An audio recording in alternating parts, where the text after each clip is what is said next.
No end game Parang na. nakakatawa yan, Michael eh. Paano ka magkakaroon ng threat of sedition sa mga rally na pinapatawag mo? Eh, nagsalita ka na nga, gusto mo nga ipa-assassinate ang presidente, ang first lady, at saka ang speaker. Ibig sabihin, anticlimactic na yan eh. Diba? Halimbawa, mas ang problema nila, ano yung kanilang imo-mobilize? Halimbawa, nung isang gabi, nagpatawag si ex-human rights lawyer, ex-politisco favorite guest, na merong bolang kristal. No, nagpatawag siya ng people power sa EDSA. Ilan ang dumalo? Ilan ang dumalo? 10. Na doble yung 5 niya na pinatawag niya dati nung bago siya, nung na-contempt siya, di ba? Ngayon 10 na. 100% increase. Sa Davao, nagpatawag sila ng prayer rally. No, nung isang gabi, ilan ang dumalo? 500. Bilimit na nila yan. Eh, kayang-kaya namin ni Michael mag-mobilize ng ganyan, di ba? Kayang-kaya natin yan. Kami ba is seditious? Posible. Posible. Pero yun ang kanilang problema. Yung mga may rallies, nawala na. Tapos ngayon, babalik sila uli. Eh, bakit naman magrarally ang mga tao para kay Zulaika Lopez? Sino ba siya? Di ba? Sino ba siya?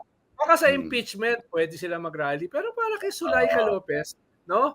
Kalala ba ni Luna yon? Tanong mo nga, Tina, tanong mo kay Luna kung kilala niya si Zulaika Lopez. I'm just a government employee.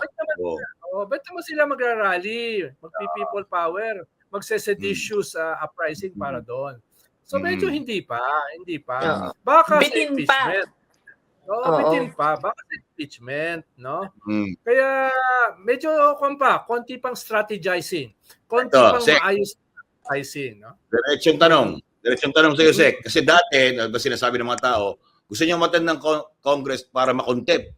Para siya makulong. Pag siya nakulong, mamobilize na itong grupo. Ito ngayon, may talk of impeachment. Do you think, in a bizarre or perfect world, ano man ang piliin mo sa dalawang yan, Sek, no? Do you think Sara would really want to get impeached? Kasi that is the ultimate thing. Sabi mo, hindi naman kilala si Zulaika. Pero kilalang kilala si VP Sara.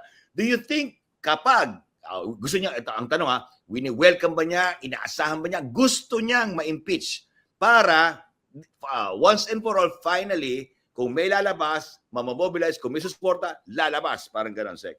Posible nga, Michael, mag-resign siya pag nakaamoy siya ng impeachment eh. Pwede na mag-resign siya para makatakbo siya sa 2028. Dahil pag na-impeach siya at saka na-convict siya, hindi na siya makakatakbo kahit barangay councilor.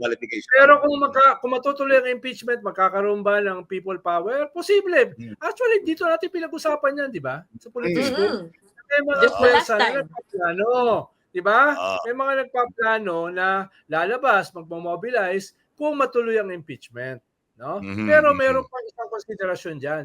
Kung makita ni Vice President na, teka, baka ma-impeach nga ako, baka ma-convict nga ako, hindi malayo na siya ay mismo ay mag-resign para makatakbo sa 2028. Gamitin niya yung issue na yan para tumaas uli ang kanyang pababa na ratings. No? Kung ako yung magiging advisor niya, buti na lang, hindi. Tsaka ako naman pwede namang padalan tayo sa GCash ng 200 pesos. Okay na yun. 3 beer na yun. 200 pesos GCash. Pero yun yung posibleng mangyari. Pero kung sakaling matutuloy ang impeachment, ngayon pa lang, kahapon pa lang, nung isang buwan pa lang, may mga nagpaplano na mag-mobilize. Hindi ko na sasabihin kung sino yung mga yon. Siyempre naman.